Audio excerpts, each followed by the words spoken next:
Okay, I think we have, well, I think it's 9, so I guess we can start. As I said, I will go this through in English. It will be recorded and used afterwards. Of course, if you have any questions, feel like answering asking them in Finnish, please do so. I can read them at the end of the presentation. And please, if you have any questions, do ask them now or afterwards. At the end, I will send you the webinar recording, so you can use it however you want. If you want to share it in your organization or somewhere else, you can do so. And also, I will send a link to a material that you can use on building a coaching form yourself, if you feel like. Those I will send probably next week because we're still working the English version, but the Finnish version is ready, but I will send them ultimately. I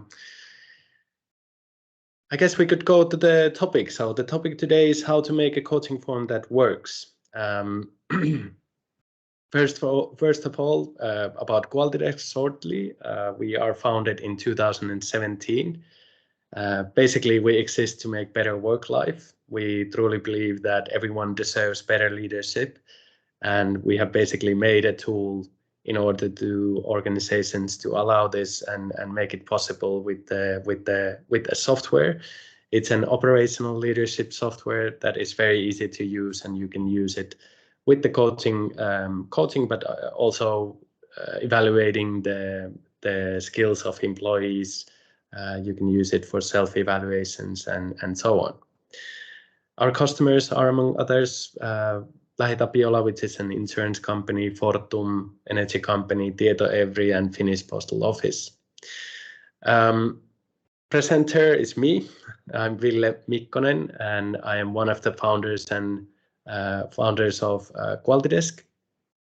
I have over 17 years of experience about coaching leadership, from which 14 years with tools that didn't work, and that was the main reason we made QualityDesk, so we would have a tool that actually works in the leadership aspect. Short introduction to the topic. So why am I talking about coaching leadership, and how am I well enough to say tips on how to do coaching? It's basically because, well, you can see I have done that for 17 years, and I got my first experience of coaching leadership at 2004 when I started working at Teleperformance. There I got regular feedback of my doings and, of course, goals on how to do it better. And I really liked it because as an employee, I felt like I'm being taken care of. I knew that I have my coaching talks coming every month at least, so I could feel safe at the workplace, that I could feel safe that I can tell my issues to my boss, and I would get feedback of my doing, so I would feel more secure. That's why probably I ended up staying at Teleperformance seven years. But of course, I was promoted to be a coach in 2005, and of course, I adapted the coaching leadership method immediately because I saw what it did to me, and I also saw that when I started doing to my team members, they really achieved their goals. They started to feel better. They were more engaged. They were helping me to succeed as a supervisor or as a coach, and it was just all positives, no negatives at all, except of course the tools that I was working they weren't helping me to succeed, which were Excels and Word notes and different kind of tools, but let's not go that into this webinar. And yeah, from being coach 2005, I have been using the coaching leadership method in different roles as a team leader, as a unit manager, client manager, business owner, entrepreneur, with the directors board, and it works in all the levels of the organization. And this webinar is mainly focused on how to build the coaching form. What are the topics that you should talk with your employees, and I will try to stick on that. And because the coaching form, I think, is essential if you want to start or if you want to develop your coaching leadership in your organization or in your team or in your unit, because the coaching form will give you a structural way of talking about the topics that A, matters, B, are the kind of matters that the employees can really affect on. So the whole point of the coaching form is to give structure to the coaching session, so you will talk on the matters that or the topics that matters, and that way you can really change the things in your organization, or make people feel good, make people feel like they can actually achieve something, make them feel that they can have an effect on things, and so on and so on. And ultimately, of course, it will help the also with the employee satisfaction. So I could show you the coaching form that I have built for this session from the QualityDesk. So let's go to the coachings, and let's presume that I'm a director and I want to coach my unit managers. Then I would select the unit manager and the coaching form that I want to use. And here we have the form that is built for this webinar. But I think I will put it as a template in QualityDesk as well, so others can use it if they want. But let's go to the topics of the coaching form. And of course, you can do this without QualityDesk. So you can build this on a Word document, you can build it on Excel, you can use other tools if there are some HR tools where you can build freely different kind of forms. Please do so. I think the most important thing with the coaching leadership is that you have some kind of agenda, and you have the systematic, you do it systematically. So you will have the coaching sessions at least once a month, why not even more if it's possible. And that's the key to the coaching leadership process. And the form is, like I said earlier, to give you structure on the coaching session itself, so you can really talk about the matters or the topics that matter. First of all, I have here a very overall template that I believe that you can use in various industries, various units, teams. And if you can build such a form in your organization that works well in different units or in the whole organization, that's a good thing, because that will make the whole process so much easier, and you can see really how people are being coached, and you will start to see the change. But of course, if you feel like there are some topics that are only for certain unit or certain team, then please go ahead and build as much coaching forms as you need. The main thing is to start the talks with your employees, so they can feel that they really matter and they get the help that they need in order to achieve the goals that you have set them. You can have different kind of topics for the coaching. So if you feel like you are using one form, but you know that you have different topics that you want to talk, of course you don't want to talk of all the topics at once. So you might categorize them, so you would have different kind of coaching sessions, example about sales, about soft skills, subject matters, general, or something else. You can probably think what kind of topics you would like to have in your team or in your unit or in your organization. Then the coaching form itself should be very clear.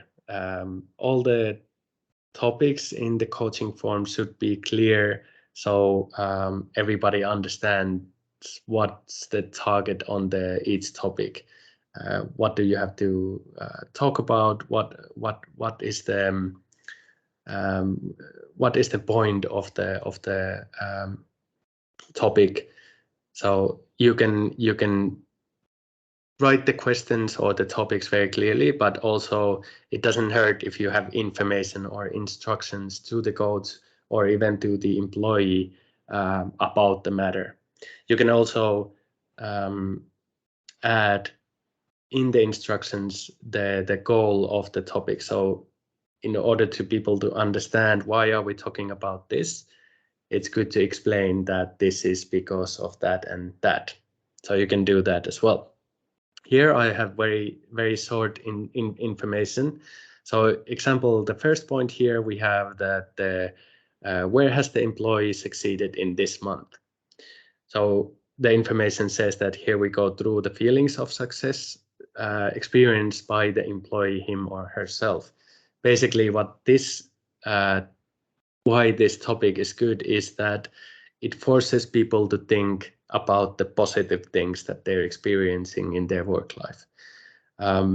At least in Finland, in many cases, the coaching sessions would start probably about complaining about the tools or systems or something else. So instead of that, it would be better to start it with the positive note and start thinking about the good things that are happening. And in the beginning, this might take some time, but it's really worth it because then people are starting to notice the good things and they're starting to feel better at the workplace. It will take some time if people are not used to looking for the good things of their work. Where I have succeeded, it might be difficult, but if you are persistent, you will start to see results. And on the coaching form itself, of course, you can write it down as a coach or supervisor what you're talking. But of course, a good way is also to give time to prepare for the employee for the coaching session so they can write it down already on the form. So you will have ready filled form and then you can just enhance it. Then another topic that is good to have on a coaching form is the question for the employee. How is the employee feeling overall? So here we have the instructions that you can go over the overall situation of the employee, his or her ability to work, the tools on hand, if there is anything the company can help. So it can be just an overall question. How are you feeling?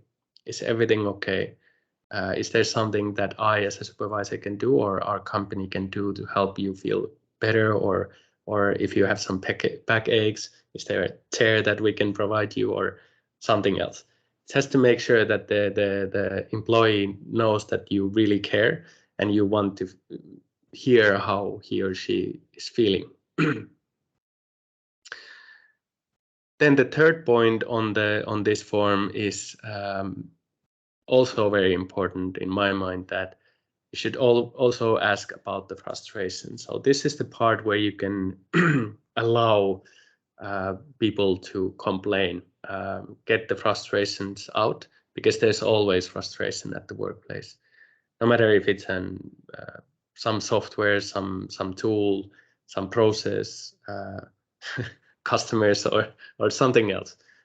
There's always some frustrations that comes, and it's good to talk about them so so they are out.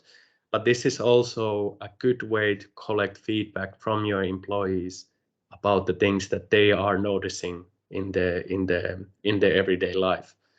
So if you get systematically feedback about the processes or the tools, then you can really have a view on what really works, where do the employees need help, and you can give that feedback to the specialists in your company. So if it's the tools, it would be the IT department and so on. And when it's collected systematically, it's not just a complaint here and there. You have data from a year or something, and it's more it's taken more seriously when you collect it systematically. And yeah, very important part, and also for the of course for the employee, so they can vent some frustrations out. Then we have the goals section. This can be anything, but here I put the KPIs. KPI means key point indicator. So example, in the contact center industry, it might be average handling time, the sales contacts, additional sales.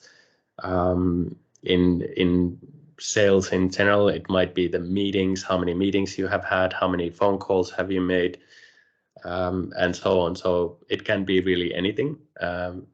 So you can use KPIs, then you can just add an information where you can add the different goals and different units example. And here you can just fill, are they on target? If yes, yes, no, no. And then the question that is the most important in the aspect of KPIs is the why are they on target or off target? I've learned that mostly people are asking, why aren't your results on target? Why aren't you achieving goals?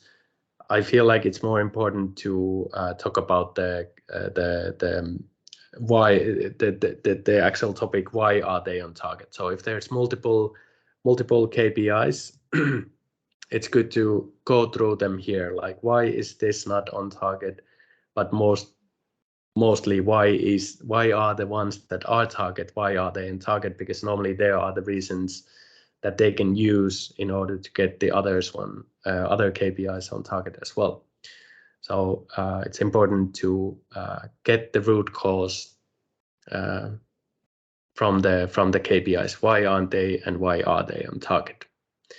And that, of course, helps when you let the employee to do all this. So they have to do the analyzing. They have to tell the reasons, and you just ask questions.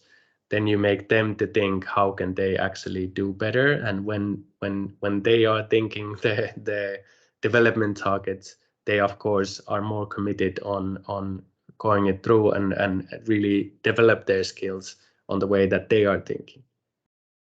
So instead, if you would say that I think you should do this, it might take some time until they actually start doing this, because if they feel even the slightest thing that I don't think it's that, then people won't start doing it, example.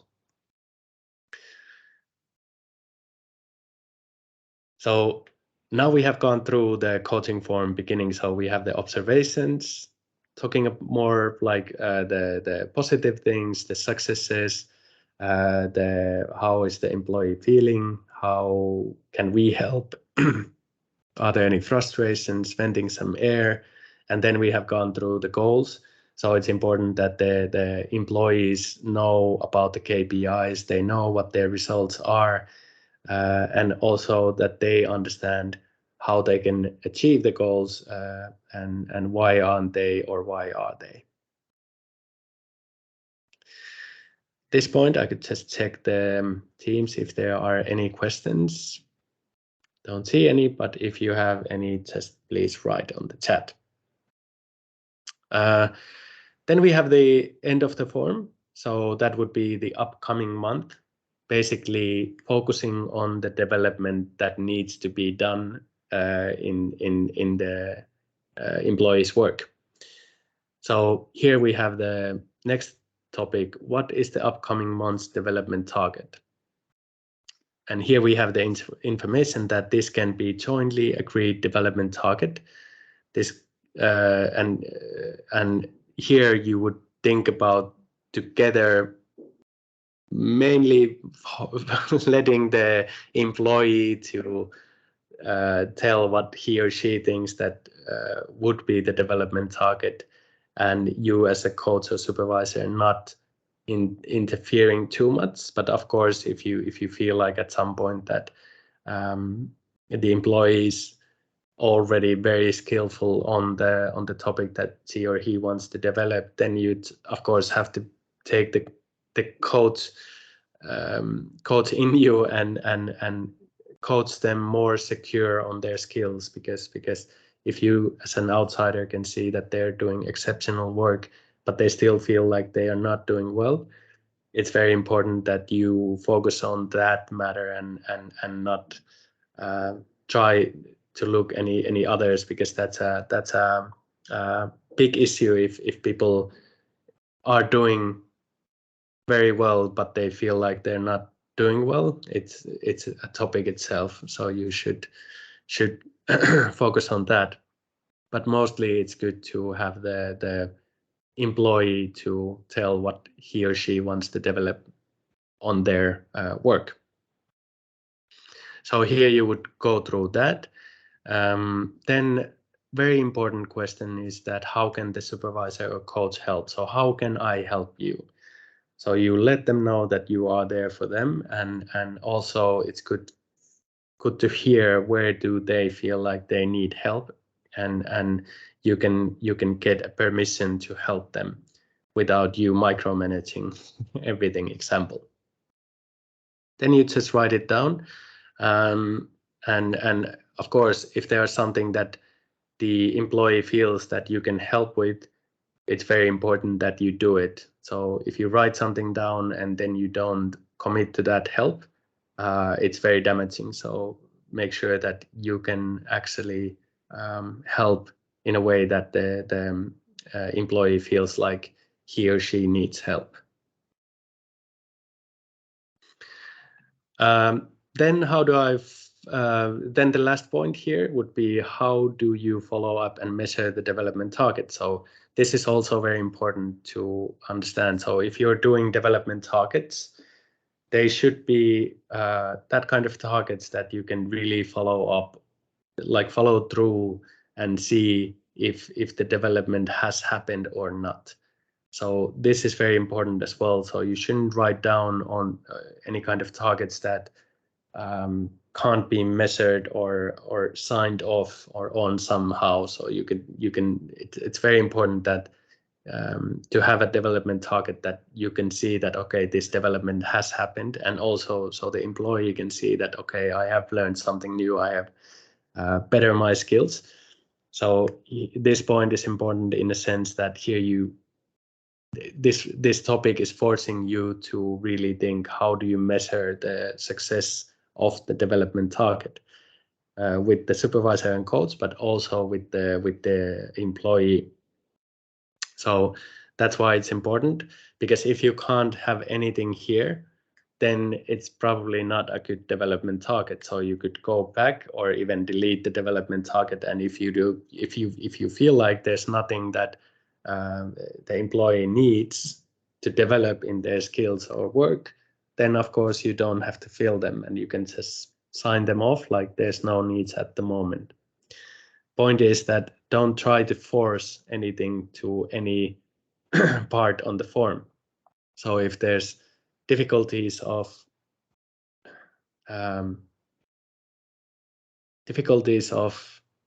having text or talks on some topic, you don't have to force it every time. So you can just go through them in the next coaching session.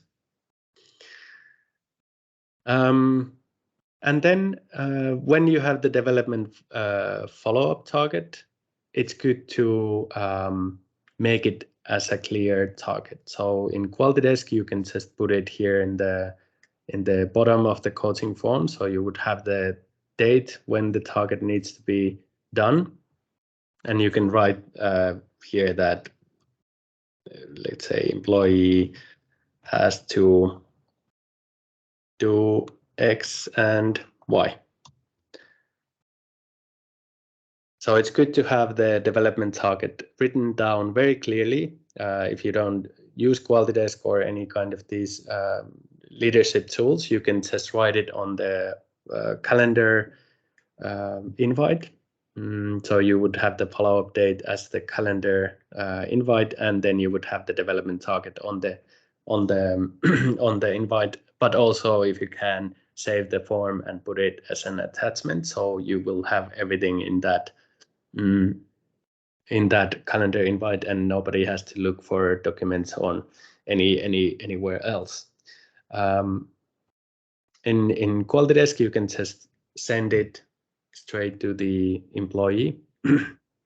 So basically, when you send it, the employee will have the coaching in their profile, so you can see all the coachings that you have had with the employees, and you can follow them through easily from the front page in the same way that you would in the calendar. So you just have all the follow-ups that are coming with your teams, and here you can just begin the follow-up, because this is also important. So when you make a development target and you have a follow-up date, make sure that you actually go it through. So never cancel the follow-ups or the coaching sessions if it's not absolutely necessity. Of course, if you're sick, you can't help them when you're sick, but otherwise never cancel these follow-ups or meetings, because if you make a follow-up target, development target with the employee, and then he or she will actually do it, and then you don't have time to go through the follow-up, and they are not getting any feedback on their, like, they feel good that they're actually, I have improved my skills as agreed, and the supervisor and coach never gives any feedback. That's the most horrible situation for the employee, and I can assure you that the employee will start to find a new place to work, because it feels absolutely horrible if you have done what is agreed upon, but you're not getting any recognition of that. So that's why it's very important that you go through the follow-ups and you sign them off somehow. So if it's done, QualityDesk, you can sign it completed, and of course on the coaching sessions you can just congratulate and you can go through how it happened and so on. So you can really put some effort on going through the development target. But of course, if it's not completed, it's as important to go through. So you have to sign them off, not completed, not move the same target all the time, but have a signature somewhere that this was not completed, because I think you have to have some kind of record of employees' development targets, but also the fact that have they done it or not accordingly, because that is important to know in a sense of what kind of coaching people will need.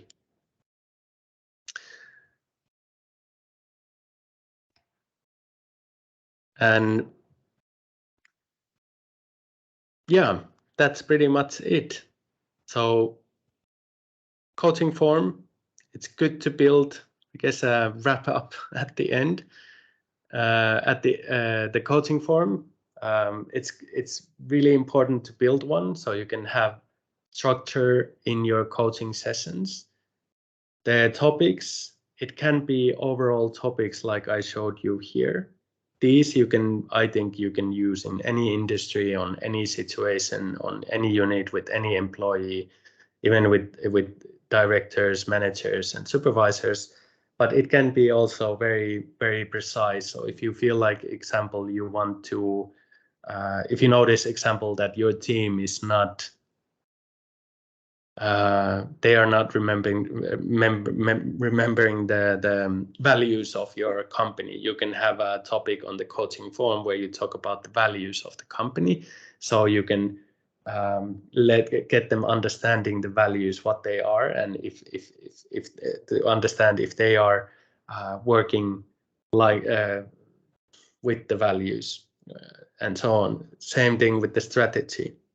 If you have a strategy, and if you hear that the employees don't really understand how do they fit in the strategy, or how do they how can they have an effect on the strategy goals, then that might be an interesting topic on the coaching forum to talk about.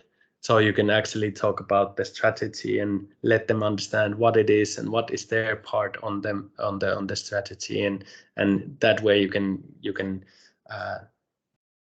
make them understand more how do they fit in the overall strategy of the company. Also, let me see this.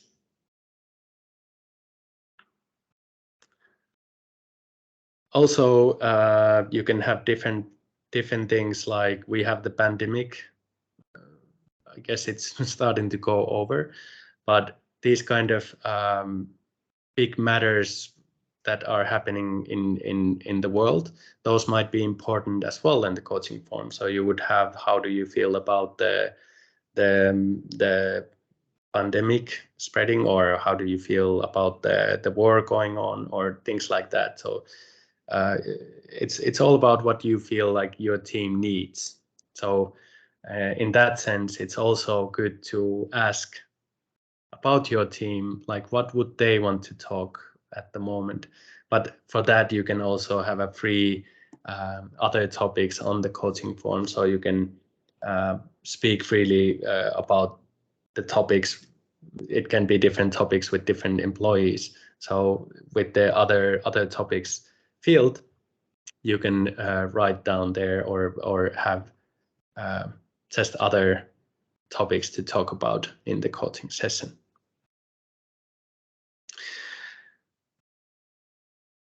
But yeah, overall, the most important with the coaching leadership is to have the structural form. So you are talking about the topics that really matters to your organization, to your employees, and to you as a supervisor. And then it's, of course, very important that you have them systematically at least once a month for each employee, if it's possible. So you will have the systemic coaching leadership. They know that the talks are coming, so they can prepare themselves, and they know what are the topics that are important, so they can focus on those when they're working, and so on and so on. And with the coaching leadership, you will ultimately get very good benefits in your team or in your organization, which are basically the employee satisfaction. You will start to achieve goals. The employees are more engaged. They will help you to succeed better, and so on and so on. So the list is limitless almost. But I think that is pretty much what I have to say this time. If there are no questions, I thank you very much for joining, for listening, and I will send you the material latest next week. And if you have any questions, or you are interested of hearing about QualityDesk, just let me know. You can send me a message through our website, or you can send us a message using sales@qualitydesk.com. But for now, thank you so much, and have a great spring.